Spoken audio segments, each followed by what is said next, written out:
It was taking a background painting, and instead of painting it on one piece of paper, they would break it off on several sheets of glass, maybe 4 or 5 deep.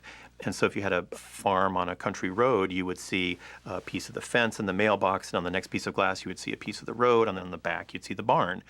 And when you put a camera there and shot through all those layers of glass, you would get a really interesting feeling of perspective. If you look at that multiplane camera shot, takes you deep into the forest in the very first sequence of Bambi. The main thing it did was it gave the illusion of depth. And Walt wanted you to see depth because that's the way he saw that forest. There were shots that are just vistas that have so much depth you feel like you can just reach in and walk into that frame. It's great, and it's all part of the storytelling. All those effects, just like every other aspect of the film, the painting and the design and the animation, it's all that work that they put into that that really made it pay off and make it such a great piece of art. Well, the result is it's up there on the screen. You can see it, and you've been there before. You know the whole forest. We look at Bambi and say, wow, that has all the romance of a beautiful old handwritten letter or a beautiful hand-done painting. And we see that. We see the humanity up on the screen in every way, and I think that's part of the reason we react to it the way we do.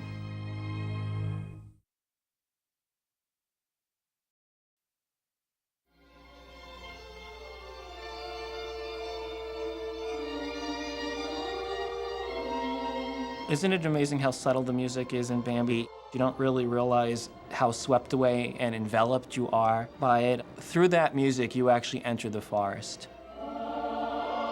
It's making nature itself a character and bringing it to the screen in a way that certainly no one had done in animation before, and I think very few people had even attempted to do in live action. And I realized that it was a pastoral symphony, just as Beethoven wrote, which was something that was in their minds at the time, clearly, because Fantasia was being completed at the same time. The pastoral symphony for children.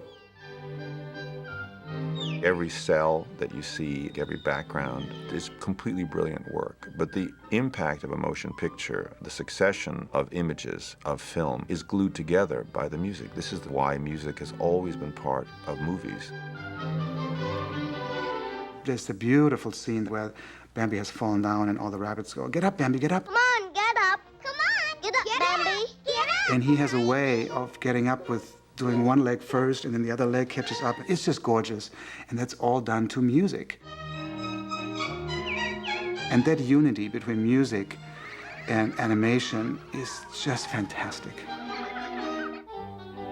That Disney cared so much about music cannot ever be overstated. Music was as important to him as anything that happened on the screen. I think Walt realized that music was going to have to play an exceptional role in Bambi because the dialogue is so minimal. He would very often make the artists storyboard sequences in mime, and then only at the very last minute could they add what dialogue they absolutely couldn't do without. From the beginning of Bambi to the end of Bambi, there's almost not a moment without music. There are two 18-second silences. One is when Bambi's mother says, "Man was in the forest." And there's complete silence. I mean, 18 seconds is a really long time. And the other time is after Bambi's mother dies. These moments of silence are powerful because they're surrounded by wall-to-wall music. There were 2 Academy Award nominations for Bambi. Both had to do with music. The song Love is a Song was nominated, and sung behind the credits by Donald Novis, who was a very important singer at that time. And also the scoring was nominated as well. The main composer behind Bambi is Frank Churchill. His music, his themes, his motifs were taken and then arranged into the final score. And Edward Plum did what you would call secondary scoring. Plum was a musical director for Fantasia, so when you hear some of his music in the film, it definitely has a more classical sound than Frank Churchill. Frank Churchill had had a huge success with Snow White. He had written all the songs and a lot of the underscoring, and those were songs that were on the hit parade. They were extremely popular. He wrote Who's Afraid of the Big Bad Wolf from The Three Little Pigs. Who's afraid afraid of the big bad wolf, big bad wolf, big bad wolf. His melodies were very simple, very catchy, and very memorable.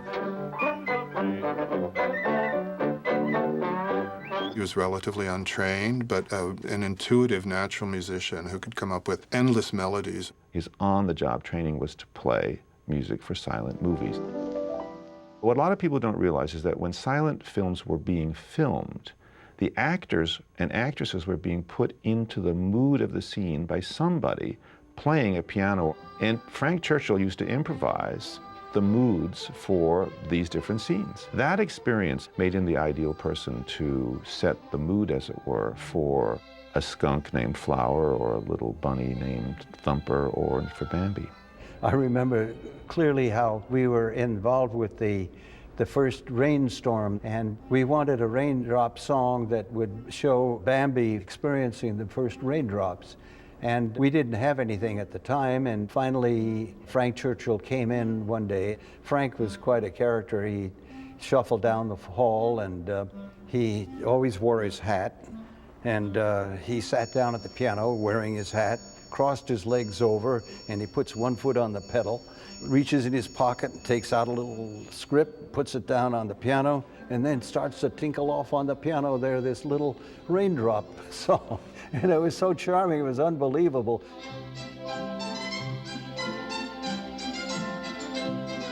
Somebody could take a chord and nothing, but Frank Churchill could take it and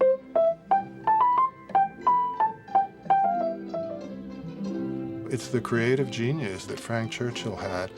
The way he makes us feel nature and yet write simple tunes of all different kinds of qualities is really quite interesting in Bambi. Ed Plum, who was the other composer, is said to have studied with Johann Strauss, which is very believable. There's no question that between the two of them, they create a world of the past, maybe when we might have been closer to nature. And it's really amazing that the score is so unified because you have the very sophisticated work of Edward Plum with its echo of Stravinsky and Ravel, and then you have the very childlike melodies of Frank Churchill. You have the main title, which is the Love is a Song theme, which is sung by a tenor, and then you have the music for the forest waking up, and it's just a very simple theme, but very lovely.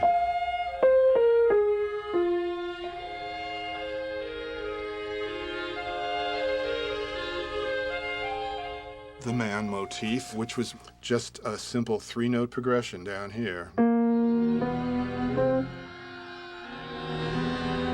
And here's a melody that Edward Plum composed for the autumn sequence.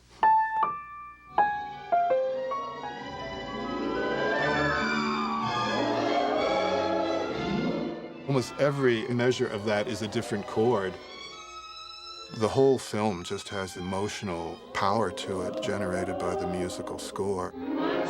Bambi is the first feature film of any kind where songs were sung off camera, not by the characters themselves, in order to pass on the narrative.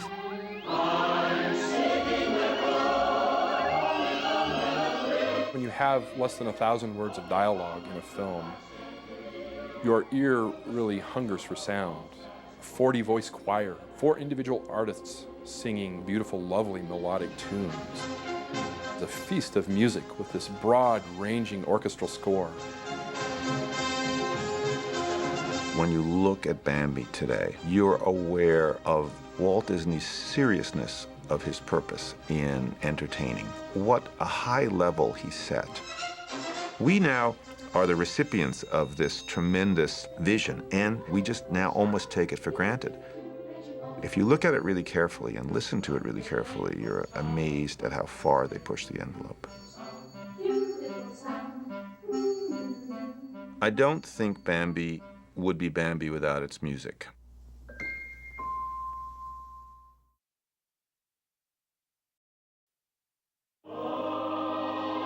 Of all the deer in the forest, not one has lived half so long. That's why he's known as the great Prince of the Forest. Bambi the book was published in 1928 and written by an Austrian author named Felix Salten. And actually, he did 6 books, 3 of which were turned into Disney films, Bambi, Perry, and then The Hound of Florence, which became The Shaggy Dog. How does a novel written by a man who works in an insurance office in Vienna, who's bored out of his mind and starts to write the story Bambi, how that gets to Disney is already an amazing story. And it involves, of course, World War II. It involves everything that's going on at that period. Felix Salten's book came to Walt's attention by a fellow named Sidney Franklin in 1935. He was a producer and director of live-action films at MGM, and his films always had a great understanding of character and story and a lot of heart. Films like Goodbye Mr. Chips, Mrs. Miniver. Salten's book was a natural for Sidney Franklin. He optioned the film rights in 1933, and for a couple of years he played around with making an actual live-action version of the film. Sidney Franklin liked the book very much, but he didn't think that it was possible to do a picture that had that much emotion with the animals. So he realized the true medium for making Bambi would be animation, and my gosh, who better in the world to do this than Walt Disney, the king of animation. So he approached Walt Disney with the book. And the book itself had a lot of poetry and beautiful scenes in it, and dramatic scenes. And when Walt heard about it and read the book and saw what the possibilities were, he became extremely enthused about it. I think Walt was always somebody he was a nature guy. He liked nature, he liked the seasons, and he liked the outdoors. And so from that aspect, I think it was very close to his heart, and one of the reasons why he poured so much of himself into it. This is the kind of film he wanted to make, and it would be in advance. And so he risked everything. He was such a successful guy after Snow White, and he puts it all on the line again, immediately. I mean, who does that now? It's incredible, incredible. In the early 1940s, they had already done the impossible. They made Snow White and the Seven Dwarfs. They had done the next impossible, which is that they had made Fantasia and Pinocchio. The last thing they really needed to do was outdo themselves, and yet they decided to push the envelope one bit forward. That endless experimenting was very much Walt's personal style. I always refer to the making of Snow White, where everybody was saying, you can't make a feature with animated cartoons, it's not going to work. A lot of people thought that, including animators. And when Walt came in and told the animators, he said, you know, my idea is... Dwarfs' names fit their personalities. This guy here, maybe he is grumpy. He'll be different. He's not just another little old man. He'll be a grumpy little old man. And then this man here, we'll make him sneezy, maybe. He'll sneeze. This little fellow is bashful. He's secretly in love with Snow White. By the time Walt got through telling him about his characters, everybody's saying, yeah, I think we could do that. Yeah. Well, that's how Walt was. That kind of restless creativity that was never satisfied, that was always looking a couple of films ahead, I think is very clear in Bambi. And when you see the process by which it was developed, he's still experimenting and exploring and looking for, okay, where can we take this?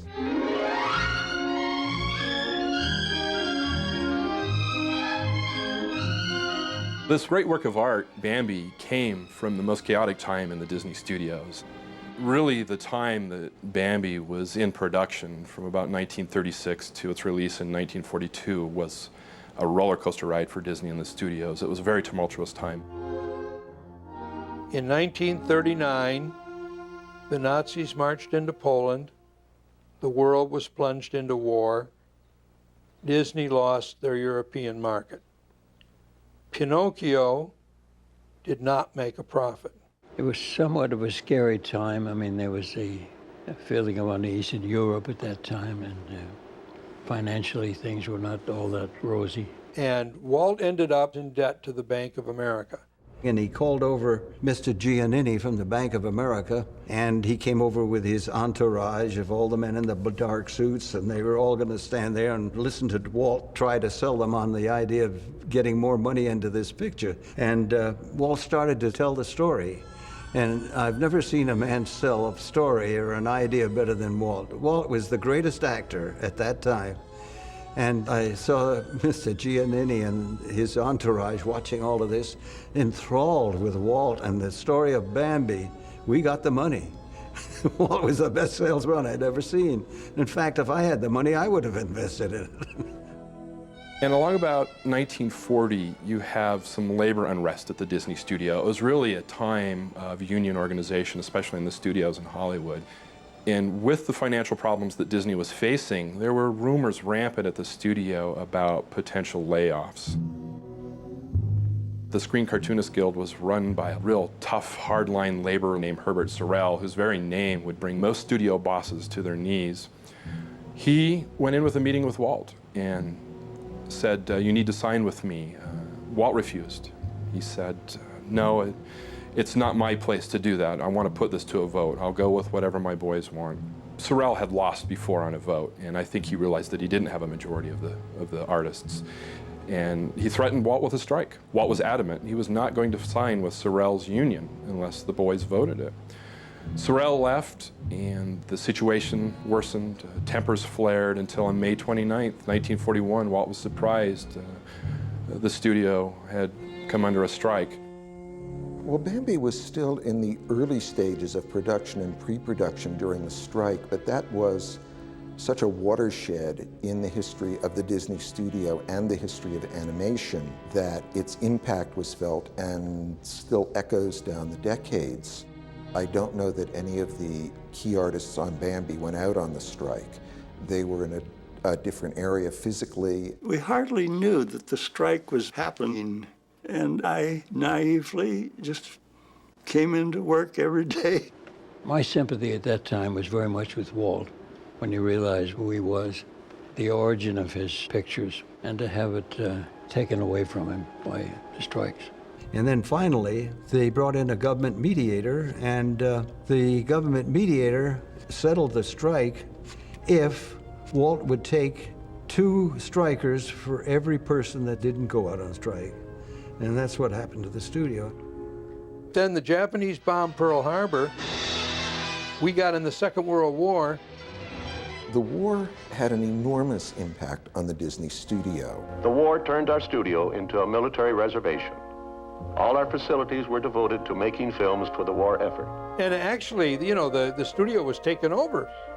So he survived that way. By the time of Bambi's release in August of 1942, the world had been at war for almost 3 years, and the United States had been at war for 9 to 10 months. I find it maybe it overlaying emotion to the picture, but the idea that it opened in August of 1942 during the war in London.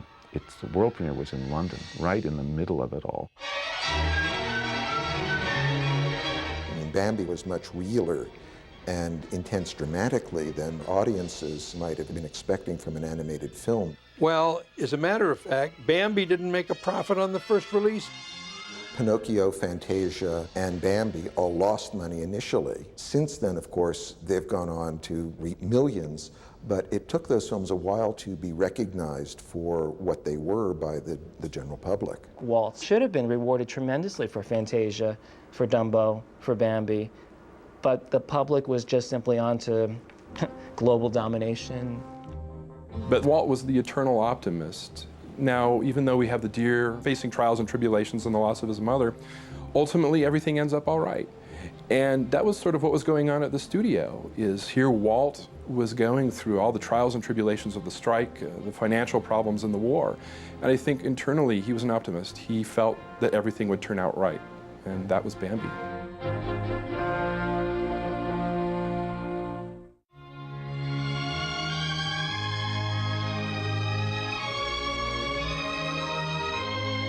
Bambi's a movie with great poetry and elegance and artistic integrity, but at its core is something very emotional. And of course, that's Disney storytelling at its best. This world could use some of the messages, that little beautiful story of Bambi. A film like Bambi will never get old. It's timeless. It really stands alone as one of, the great motion pictures ever made. People talk about the philosophies, the art value, the animation, and the styling of that picture. as being the epitome of the art of animation. Glad to have been part of that.